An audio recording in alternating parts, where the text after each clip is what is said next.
Hi guys! This video is going to be all about ebooks. I plan to go over where I get my free ebooks from, all of the ebooks that I currently own, and my TBR for the EBook-A-Thon, which is coming up in a couple of weeks. If you're only interested in my TBR for that readathon, I will put a timestamp here and in the description so you can skip right ahead, skip past all of this other nonsense if you are so inclined. First thing is first, I don't like ebooks very much. It is my least preferred method of reading. I find it's just too much of a strain on my eyes because I don't have a specified e-reader. Any ebooks I read are through the Kindle app on my phone, and reading on a phone is really not nice to your eyes and not very pleasant. So I tend to stay away from ebooks for the most part. The only times I'll really read an ebook are if one, all of the holds at my library are way too long for the audiobook or the physical book, or two, if I am out in the world and feeling awkward or bored and I need something to do on my phone that I've already scrolled through for ages,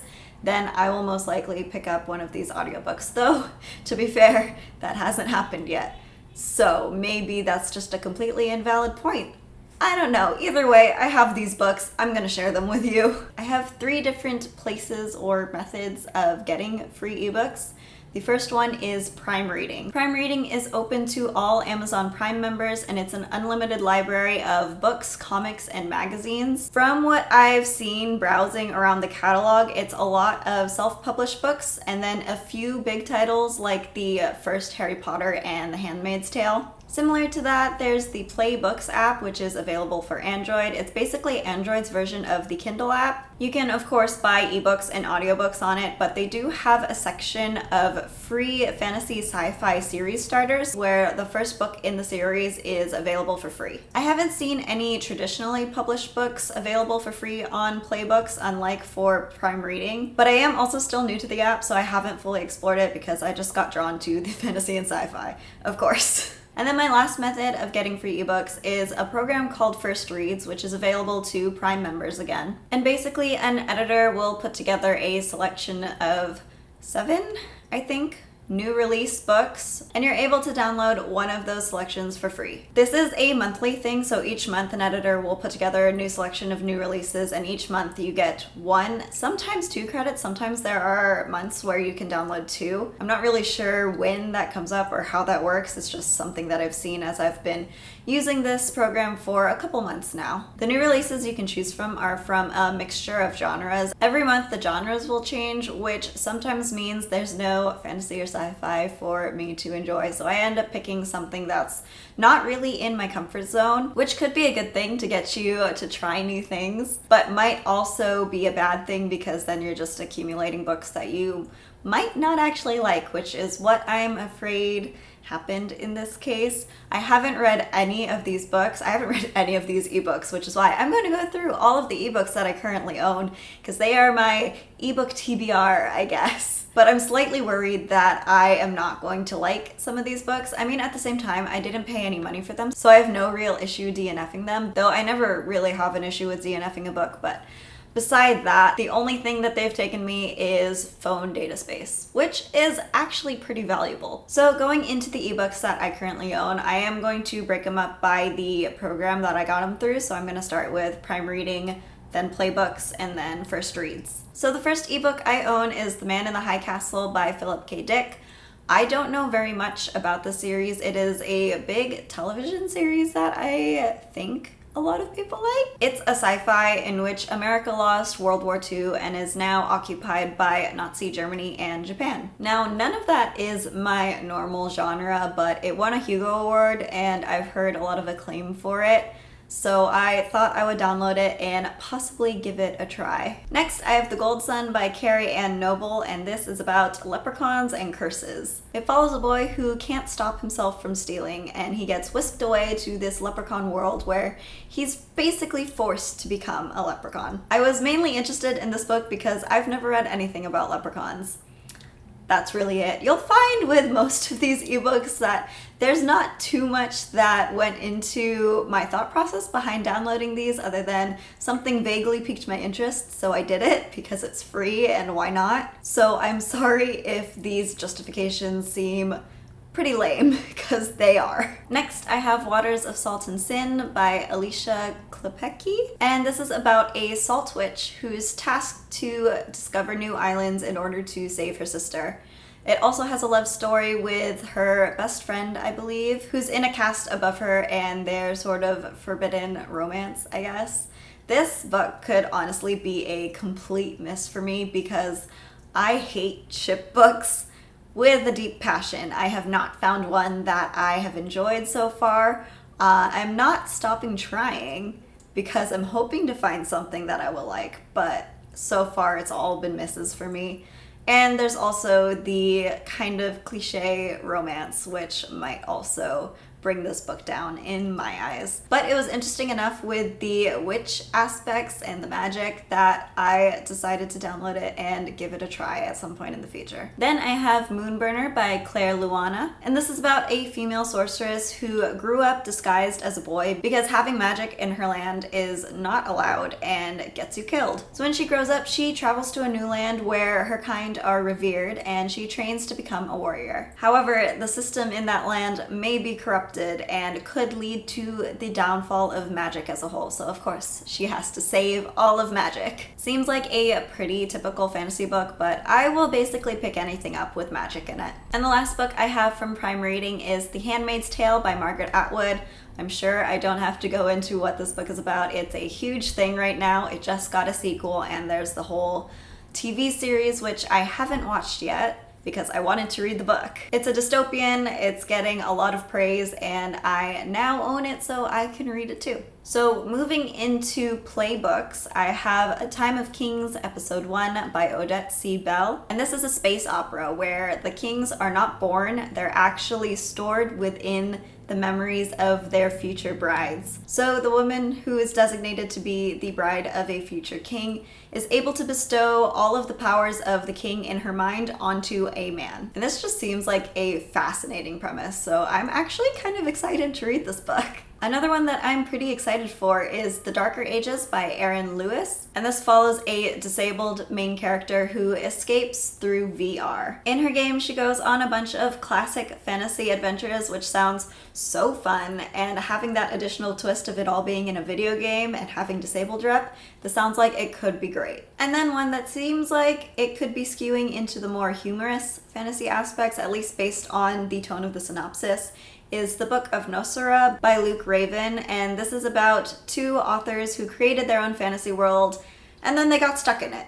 So it follows them as they try and figure out why they're stuck in their world, how they're stuck in their world, and how to get out. Bringing in the very meta fantasy writing aspects of the story could make for an interesting read. And then another one by Odette C. Bell that I have is called A Lying Witch. This is about a fortune teller who ends up discovering real magic and just how dark it is. Throw in a Scottish magical bodyguard and a curse, and this seems like it's going to be a kind of dark fantasy romance, which I'm not sure if I will like, but I will give it a try. And finally, onto the books I got through first reads. I have One Word Kill by Mark Lawrence. This is an adventure story about Dungeons and Dragons characters coming to life, which seems nerdy and fun and just up my alley. Even though I don't personally play D&D myself, I am still fascinated by it. I also have Before the Broken Star by Emily R. King, and this is about a girl with a clockwork heart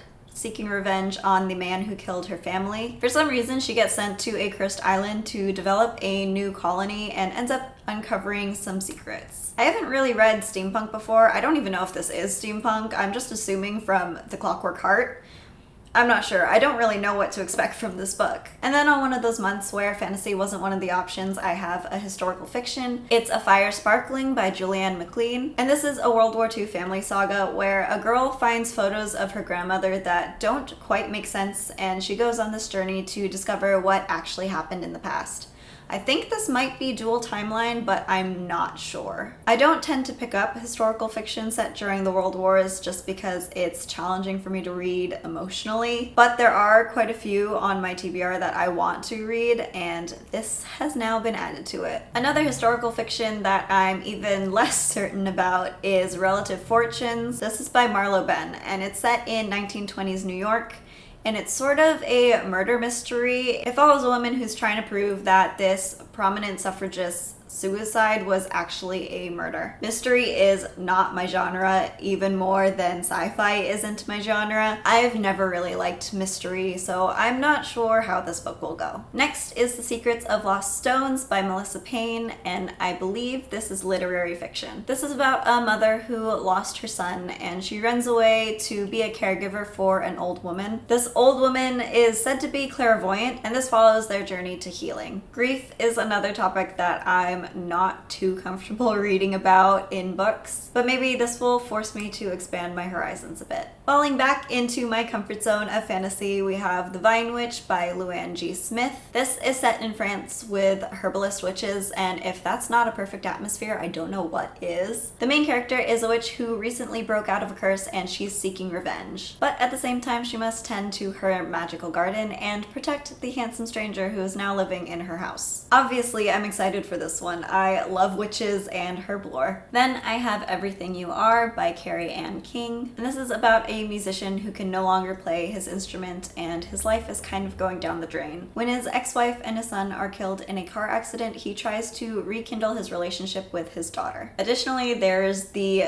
granddaughter of the man who sold the musician his first cello, and she believes that he has a curse on him and his family, and so she's going to try and break that curse. It's a bit confusing. I think it's literary fiction again, and I probably won't be able to explain it better until I read it. The last book I have is Your Perfect Year by Charlotte Lucas, and this was translated recently from German. And this is about a cynical old man who changes his attitude when he finds a day planner that is full of positive affirmations and tasks. And he goes on this journey to try and figure out who the mysterious owner of this planner is so he can thank them for turning his life around. This sounds like a light contemporary, and it's always intriguing to see which books publishers decide to bring over from other languages. And those are all of the ebooks that I currently own.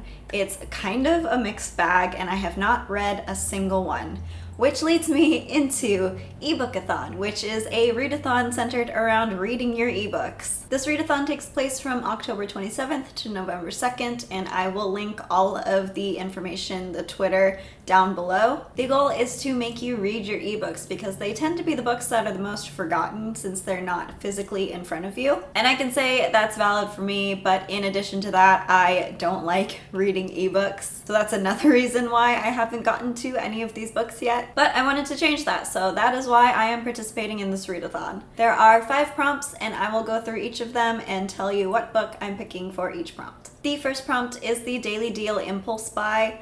Now, I don't buy my books. I have not impulse bought anything because it's a lower price because, again, I don't buy ebooks. So I'm going to twist this a little bit and apply it to my first reads books in particular and say that it's a book that I wouldn't have picked up on my own, but because I have a free credit, I downloaded it, which is actually valid for most of the books that I have from that program. But I'm going to choose Relative Fortunes by Marlowe Benn because this is the book that I'm probably the most trepidatious about and I think doesn't align with my taste the most, so I want to see if it's a book that I want to keep around or if I'm just going to DNF it and get it off my phone. The next prompt is to read an ebook that you were planning to read in the previous round of this readathon or that you were planning to read in another readathon.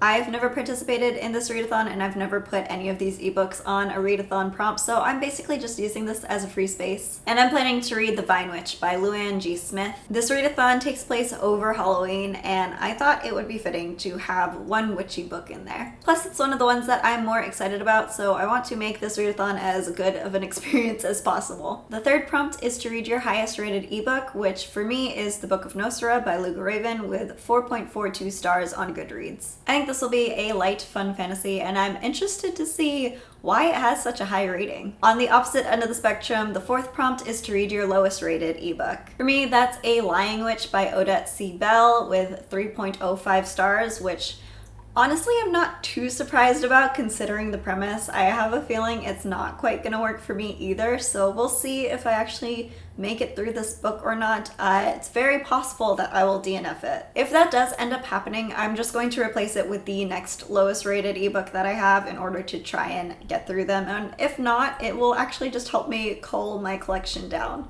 which I wouldn't be mad at either. And the last prompt is to read your shortest ebook, which for me is the other Odette Seabell book that I have, which is A Time of Kings Episode 1. This one I have a little bit more faith in, honestly, than A Lying Witch, but again, we'll see how this goes. I may end up trashing my TBR, but then again, I may end up surprised and find a new hidden gem, so we'll see. There's a lot of potential for failure, but there's also potential for success. Let me know how you feel about ebooks and if you're planning to participate in the EBookAthon, and I will see you later.